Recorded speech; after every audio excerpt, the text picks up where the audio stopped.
મેષ રાશિ કે જેના અક્ષર છે અલહી, જેનો સ્વામી બને છે મંગળ મહારાજ. મેષ રાશિવાળા જાતકો માટે ભવિષ્યની યોજના બનાવવા માટે આજે ઉત્તમ દિવસ છે. આજના દિવસની અંદર કામકાજની અંદર થોડી ઘણી સુસ્તી રહેતી જણાશે. પરિવારજનો સાથે થોડી ઘણી ખેંચતાણ રહેતી જણાય ને ફાલતુ ખર્ચથી આજે તમારે બચવું બહુ જ જરૂરી છે. મેષ રાશિવાળા જાતકોએ આજના દિવસની અંદર વિશેષ લાભ જોતો હોય તો બની શકે ત્યાં સુધી હનુમાનજીની આજે આરાધના કરો. હનુમાનજીના મંત્રના વિશેષ જપ કરો, અવશ્ય આપને સારો લાભ મળી શકશે. હવે વાત કરીએ આપણે વૃષભ રાશિની. વૃષભના અક્ષર છે બહુ, જેનો સ્વામી બને છે શુક્ર મહારાજ. વૃષભ રાશિવાળા જાતકો માટે આજે ધન પ્રાપ્તિ માટે ઉત્તમ યોગો બની રહ્યા છે. પરિવારની અંદર શાંતિનું વાતાવરણ જળવાઈ રહે. અચાનક આજે તમારું સ્વાસ્થ્ય બગડી શકે એમ છે અને કામકાજના બોજામાંથી આજે તમને મુક્તિ મળતી જણાય. વૃષભ રાશિવાળા જાતકોએ આજે વિશેષ લાભ જોતો હોય તો આજના દિવસની અંદર બની શકે ત્યાં સુધી બજરંગ બાણનો પાઠ કરો. અવશ્ય આપને સારી સફળતા મળશે અને તમારા કાર્યો સિદ્ધ થતા જણાય. દર્શક મિત્રો, ખાસ કરીને બજરંગ બાણની એક ચોથી ચોપાઈ છે, જૈસે કૂદી સિંધુ મહી પાર, કે એવું કહેવાય કે સમુદ્ર પાર કરી અને અશક્યને શક્ય કર્યું કામ. કારણ કે સમુદ્રને ઓળંગવો કોઈના ગજાબારની વાત હતી ને, એ સમુદ્રને જયારે ઓળંગે છે તો એ સમુદ્રની અંદર જ્યાં નાનું થવાનું છે ત્યાં નાના થઈ જાય છે, જ્યાં વિરાટ સ્વરૂપને ધારણ કરવાનું છે ત્યાં વિરાટ સ્વરૂપને ધારણ કરે છે. અને એટલા માટે એવું કહેવાય કે અશક્ય લાગતી પરિસ્થિતિની અંદરથી હિંમતપૂર્વક કામ કરી અને કામને પરિપૂર્ણ કરે છે. અને એટલા માટે હનુમાનજી મહારાજ મંગળ અને ગુરુને લગતી અમારી સમસ્યા હોય, મોટા વ્યવસાયિક આપણે નિર્ણયો લેવાના હોય, નિર્ણયોની અંદર બાધા આવતી હોય, જીવનની અંદર મોટો બદલાવ જોતો હોય, જીવનની અંદર સમસ્યાઓનું સર્જન થતું હોય, આર્થિક સંકટોની અંદરથી આપણે બહાર નીકળવું હોય તો અવશ્ય જે અશક્ય કાર્ય છે એને શક્ય કરીને બતાવવા માટે જો આ બજરંગ બાણનો પાઠ કરવામાં આવે તો વિશેષ માત્રામાં સારો લાભ મળી શકે. આ જ વિષય ઉપર આપણે ચર્ચા કરવી છે, પરંતુ રોકાવું છે નાનકડા એવા વિરામ માટે. ક્યાંય ન જશો, જોતા રહો વીટીવીની વિશેષ રજૂઆત ભવિષ્ય દર્શન. જય ગણેશ.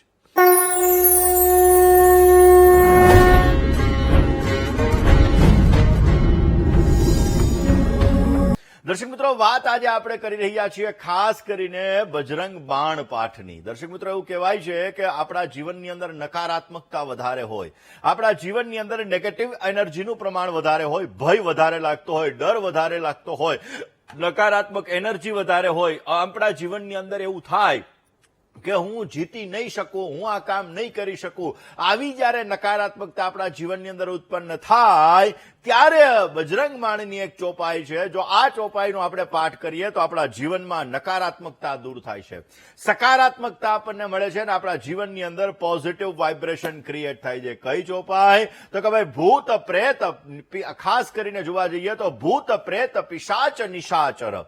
આ ચોપાઈનો જયારે આપણે પાઠ કરીએ છીએ ત્યારે આપણા જીવનની અંદર ભય દૂર થાય, નકારાત્મકતા દૂર થાય, આપણા જીવનની અંદર અંધકાર દૂર થાય અને આપણને દરેક જગ્યાએ વિજય પ્રાપ્ત થાય. એટલે કે રાહુ અને કેતુ એને લગતી જો સમસ્યા હોય તો આપણને વિશેષ માત્રામાં સારો લાભ મળી શકે. અજાણ્યો આપણને ભય લાગતો હોય, અજાણ્યો આપણને ડર લાગતો હોય, માનસિક અશાંતિનું વાતાવરણ રહેતું હોય તો અવશ્ય આ ચોપાઈનો આપણે પાઠ કરવો જોઈએ. આ ચોપાઈનો પાઠ કરવાથી આપણા જીવનમાં વિશેષ માત્રામાં સારી સફળતા મળી શકે. જેવી રીતે હનુમાન ચાલીસાની અંદર પણ કીધેલું છે. ભૂત, ખાસ કરીને દર્શક મિત્રો, હનુમાન ચાલીસાની અલગ અલગ ચોપાઈ છે ને, આ અલગ અલગ ચોપાઈ આપણી મનોકામનાઓને પૂર્ણ કરે છે. અલગ અલગ ચોપાઈનો જયારે આપણે પાઠ કરીએ છીએ તો બાળક ભણવામાં નબળું હોય તો પણ હનુમાન ચાલીસાની ચોપાઈ એ બાળકને અભ્યાસની અંદર સારો લાભ આપી શકે, મનને એકાગ્ર કરી શકે. એવી જ રીતે બજરંગ બાણની અંદર પણ અલગ અલગ ચોપાઈઓ આપેલી છે અને આ ચોપાઈઓનો જયારે આપણે પાઠ કરીએ છીએ તો એ પાઠ દ્વારા આપણા જીવનમાં આવતી સમસ્યા, આપણા જીવનમાં આવતી તકલીફો, આપણા જીવનમાં આવતી રૂકાવટો, પછી બાળકના અભ્યાસમાં રૂકાવટ આવતી હોય, લગ્ન જીવનમાં રૂકાવટ આવતી હોય, કામકાજની અંદર રૂકાવટ આવતી હોય, પૈસાને લગતી સમસ્યા હોય, શત્રુઓ આપણા ઉપર હેવી થઈ જતા હોય તો આ દરેક પ્રકારની સમસ્યાઓ દૂર હિંમત આપણને આ ચોપાઈથી મળે છે. અને એટલા માટે દર્શક મિત્રો, આ ચોપાઈનો આપણે પાઠ કરવો જોઈએ, જેનેથી આપણા જીવનમાં એક positive energy, positive vibration create થાય છે. વાત દર્શક મિત્રો આ જ વિષય ઉપર કરીએ, કરવી છે મિથુન રાશિની. મિથુન રાશિ કે જેના અક્ષર છે ક અને ગ, જેનો સ્વામી બને છે બુધ મહારાજ. આજના દિવસની અંદર માનસિક અશાંતિનો અનુભવ રહ્યા કરે, કામકાજની અંદર થોડી ઘણી તકલીફો રહે, મહેનતના પ્રમાણમાં આજે તમને ઓછું ફળ મળી શકે, સંપત્તિને લગતા પ્રશ્નોને તમે હળવા બનાવી શકો અને આજે તમારે વિશેષ લાભ જોતો હોય તો મિથુન રાશિવાળા જાતકોએ આજના દિવસની અંદર બની શકે ત્યાં સુધી ખાસ કરીને તમારા ઈષ્ટદેવની ઉપાસના કરો. તમારા ઈષ્ટદેવની ઉપાસના કરવાથી તમને પોઝિટિવ રિઝલ્ટ મળતું જણાશે. હવે વાત કરીએ આપણે કર્ક રાશિની. કર્કના અક્ષર છે ડ અને હ, જેનો સ્વામી બને છે ચંદ્ર મહારાજ. કર્ક રાશિવાળા જાતકો માટે શેર બજારમાં આજે તમને સારો લાભ મળી શકે એમ છે. ધીરજ, ધૈર્ય અને સંયમ આ ત્રણ વસ્તુ તમારે તમારા જીવનમાં બહુ જરૂરી છે ને એટલા માટે આજે ધીરજથી તમે કામકાજની શરૂઆત કરશો તો અવશ્ય તમને સારો લાભ મળશે. વ્યવસાયની અંદર તમને કામકાજમાં સારો લાભ મળી શકે ને પ્રેમ સંબંધોમાં આજે તમને સારી તકલીફ રહે છે. માટે આજના દિવસની અંદર તમારે બેટર રિઝલ્ટ જોતું હોય તો કર્ક રાશિવાળા જાતકોએ આજના દિવસની અંદર બની શકે તો હનુમાનજીની પૂજા કરો, હનુમાનજીની આરાધના કરો, હનુમાનજીની સ્તોત્રનો પાઠ કરો, અવશ્ય તમને સારો લાભ મળતો જણાશે. દર્શક મિત્રો, વાત આપણે કરી રહ્યા છીએ આજે ખાસ કરીને બજરંગ બાણની. દર્શક મિત્રો, બજરંગ બાણની અંદર અલગ અલગ ચોપાઈઓ આપણા જીવનની અંદર અલગ અલગ સમસ્યાઓને દૂર કરતી હોય છે. એક ચોપાઈ એવી છે કે અપન તેજ સંહારો આપે. ખાસ કરીને હનુમાનજીની પોતાની જે દિવ્ય શક્તિ છે આ દિવ્ય શક્તિથી આપણું રક્ષણ કરે છે, એટલે કે આપણા અંદર રહેલી શક્તિઓને જાગૃત કરે. કારણ કે દરેક વ્યક્તિની અંદર કાંઈક ને કાંઈક એવી શક્તિઓ રહેલી છે ને એ શક્તિઓને જાગૃત કરવી બહુ મહત્વની છે. ને એટલા માટે જ્યારે આ બજરંગ બાણનો આપણે પાઠ કરીએ છીએ તો આપણી અંદર રહેલી જે શક્તિઓ છે એ શક્તિઓ જાગૃત થાય. જેવી રીતે હનુમાનજી મહારાજ બાળપણની અંદર પોતાની પાસે જે શક્તિઓ હતી, કારણ કે નાનપણની અંદર સૂર્યને ગ્રાસ કરવાની ક્ષમતા એની અંદર હતી, પરંતુ શ્રાપના લીધે બધી શક્તિઓ વિસ્મૃત થઈ ગઈ. જ્યારે એને યાદ અપાવવામાં આવે છે કે તમારી પાસે તો આવી શક્તિઓ છે ને ત્યારે એ સમુદ્રને ઓલંઘે છે, એ સમુદ્રને પાર કરે છે. એટલા માટે આપણી અંદર પણ એવી ઘણી બધી શક્તિઓ રહેલી છે ને એ શક્તિઓને જાગૃત કરવા માટે જ્યારે આપણે બજરંગ બાણનો પાઠ કરીએ છીએ ત્યારે આપણું કોન્ફિડન્સ લેવલ વધે છે. આપણા જીવનની અંદર સૂર્ય અને મંગળને લગતી સમસ્યા હોય, કોન્ફિડન્સને લગતી સમસ્યા હોય, માન સન્માન પ્રતિષ્ઠાને લગતી સમસ્યા હોય તો આ સમસ્યાઓ દૂર થાય છે. આપણું કોન્ફિડન્સ લેવલ વધે છે. આપણા જીવનની અંદર નેતૃત્વ શક્તિની જવાબદારી મળે છે. આપણે અલગ અલગ જગ્યાઓનું નેતૃત્વ કરી શકીએ છીએ અને એ નેતૃત્વ સારી રીતે કરી, મેનેજમેન્ટ સારી રીતે કરી અને આપણે આપણા જીવનની અંદર કાર્ય લાભ પણ મેળવી શકીએ. અને જાહેર જીવનની અંદર જે લોકોને સફળતા જોતી હોય, જાહેર જીવનની અંદર જે લોકોને માન સન્માન પ્રતિષ્ઠા જોતા હોય, આવા લોકોએ રોજને માટે બજરંગ બાણનો પાઠ અવશ્ય કરવો જોઈએ. કોલર મિત્ર સાથે વાત કરવી છે, સમસ્યાનું સમાધાન મેળવીએ. હલો, હોલ્ડ પર રખા. હલો, હલો, હા બોલો. જય ગણેશ. મારે બોલવાનું તમારે બોલવાનું બેન? હા, જય ગણેશ. જય ગણેશ. બોલો બેન. મારે બે નાના ભાઈઓની છે ને મારી ભાભી જતી રહી છે પિયરી સાઈને. 10 વર્ષ તો નોરતામાં ગઈ છે અને બીજી નાની પણ જતી રહી છે. અમારા પપ્પા મમ્મીની હાલત બહુ જ ખરાબ છે. મારી મોટી બેન જાય છે, એને નાનો ભાણ્યો છે. 17 વર્ષે કરાર મર્ડર કરવા જાય છે મોટી બેન. તો ભાભી ક્યારે પાછી આવશે? કયા ભાભીને લઈ આવવા છે? કોની પેલમ વેલા કોના તમારે જન્માક્ષર જોડાવા છે? બે ભાઈઓ છે ને એટલે બે ભાઈઓની વાઈફ જતી રહી છે. હા, પણ પેલમ વેલા એક ભાઈની તારીખ તો બોલો. તારીખ તો મને નથી ખબર, ખાલી ભાભીનું નામ ખબર છે અને ભાઈના નામ ખબર છે. ઓહો, તો બેન કેમ જોવું મારે? હે, રાજકોટ બે ભાભી બે રાજકોટ જ છે. અરે વાહ, તમારી વાત સાચી, કઈ વાંધો નહીં. ચલો પ્રશ્ન કુંડલી ઉપર કહીએ. ભાભીનું નામ શું છે? નેહા. નાની ભાભીનું નામ નેહા, બીજું નામ નિમિતા છે. અને ભાઈનું નામ? ભાઈનું નામ વિપુલ છે ને નિમિતા છે ભાભીનું નામ. ચલો વાત કરીએ વિપુલભાઈના જન્મ પ્રશ્ન કુંડલીની. ખાસ કરીને પ્રશ્ન કુંડલી મુજબ જોવા જઈએ તો પંચમાધિપતિ મંગળ લાભસ્થાનની અંદર બિરાજમાન છે. પ્રશ્ન કુંડલી હંમેશા 5મા સ્થાનથી જોવાય.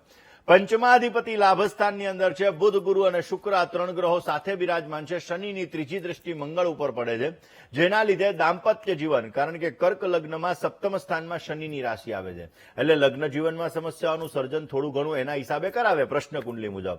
હવે પ્રશ્ન કુંડલી મુજબ જો માની લો લગ્ન જીવનની અંદર સમસ્યાઓ છે, તકલીફો છે, પણ ગુરુ કેન્દ્રમાં છે એટલે તમ તાર ભાભી પાછા આવી જશે, ચિંતા કરવાની જરૂર નથી. લગ્ન જીવનની અંદર લેટ ગોની ભાવનાથી હાલે, બે એકબીજા લેટ ગોની ભાવનાથી ચાલશે. તો અવશ્ય સારી સફળતા મળી શકે. અમાવસ્યાના દિવસે પીપળના વૃક્ષની અંદર કાળા તલ, જલ અને દૂધ અર્પણ કરી સાંજે સરસવના તેલનો દીપક કરો, કારણ કે અષ્ટમ સ્થાનમાં રાહુ એટલે પિતૃદોષનું સર્જન કરાવડાવે. માટે આ વસ્તુ કરવાથી તમને બેટર રિઝલ્ટ મળશે.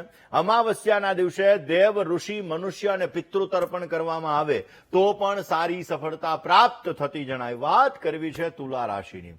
તુલા રાશિ કે જેના અક્ષર છે ર ને ત, જેનો સ્વામી બને છે શુક્ર મહારાજ. તુલા રાશિવાળા જાતકો માટે સમજદારીથી કરેલા કામ એનો તમને સારો લાભ મળી શકે. જૂના મિત્ર સાથે મિલન મુલાકાત થાય. મુલાકાત તમારા માટે લાભદાયી રહે અને સ્વાસ્થ્ય માટે આજે સારો સમય નથી.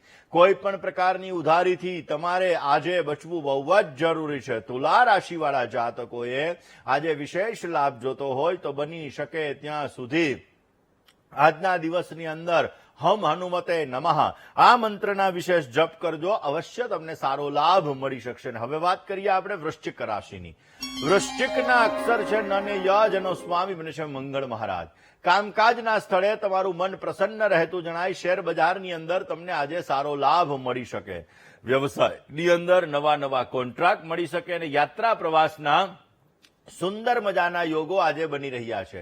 આજના દિવસની અંદર વિશેષ લાભ જોઈએ છીએ તો વૃશ્ચિક રાશિવાળા જાતકોએ બની શકે ત્યાં સુધી આજના દિવસની અંદર તમારા કુલદેવી માતાજીનું સ્મરણ કરી આજે તમારા દિવસની શરૂઆત કરજો, તમને બેસ્ટ લાભ મળતો જણાશે. ધન રાશિ કે જેના અક્ષર છે ભ, ધ, ફ અને ઢ, જેનો સ્વામી બને છે ગુરુ મહારાજ.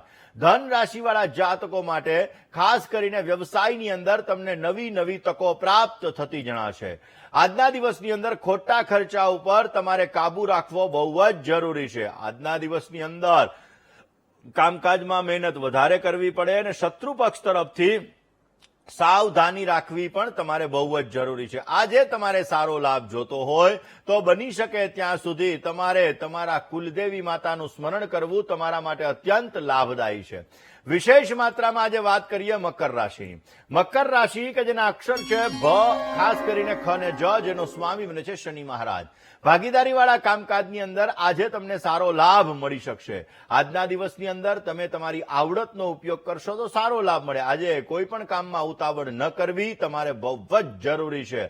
આજના દિવસની અંદર વિશેષ સફળતા જોતી હોય તો કોઈની વાતોમાં આવીને કામ ન કરતા, નહીતર તમારે નુકસાન થઈ શકે એમ છે. આજે બની શકે તો હનુમાનજીની પૂજા કરો, હનુમાનજીની ઉપાસના કરો, અવશ્ય તમને સારો લાભ મળતો જણાય. દર્શક મિત્રો, વાત આજે આપણે ખાસ કરીને બજરંગ બાણના પાઠની કરી રહ્યા છીએ.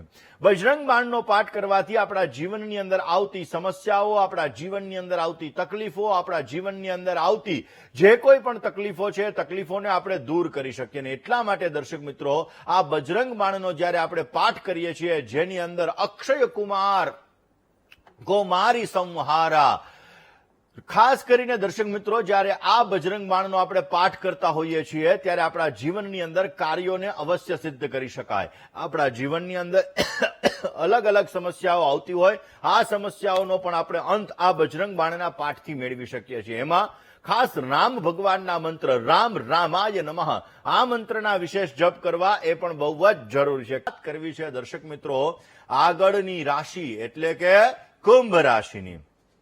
કુંભ રાશિ કે જેના અક્ષર છે ગ, શ, શ ને શ, જેનો સ્વામી બને છે શનિ મહારાજ. જૂની પરેશાની તકલીફમાંથી તમને રાહત મળતી જણાય. કામકાજની અંદર આજે વૃદ્ધિનું પ્રમાણ તમને જોવા મળે. આવકના નવા સ્તોત્ર તમારે આજે ઉભા થતા જણાશે. પોતાના વ્યવસાયની વાત તમારે ગુપ્ત રાખવી બહુ જ જરૂરી છે. આજે તમારે વિશેષ લાભ જોઈએ છે તો કુંભ રાશિવાળા જાતકોએ આજના દિવસની અંદર બની શકે ત્યાં સુધી તમે ભગવાન શંકરની પૂજા કરજો, ભગવાન ભોળાનાથની તમે આરાધના કરજો, અવશ્ય આપને સારો લાભ મળી શકશે. હવે વાત કરીએ મીન રાશિની. મીનના અક્ષર છે દ, ચ, ઝ અને થ, જેનો સ્વામી બને છે ગુરુ મહારાજ. પરિવારની અંદર આજે કોઈ વ્યક્તિનું સ્વાસ્થ્ય બગડી શકે, થોડી ઘણી ચિંતા રહેતી જણાય. અકારણ ખર્ચનું પ્રમાણ વધતું જણાય. પારિવારિક શાંતિ આજે થોડી ઘણી રહેશે.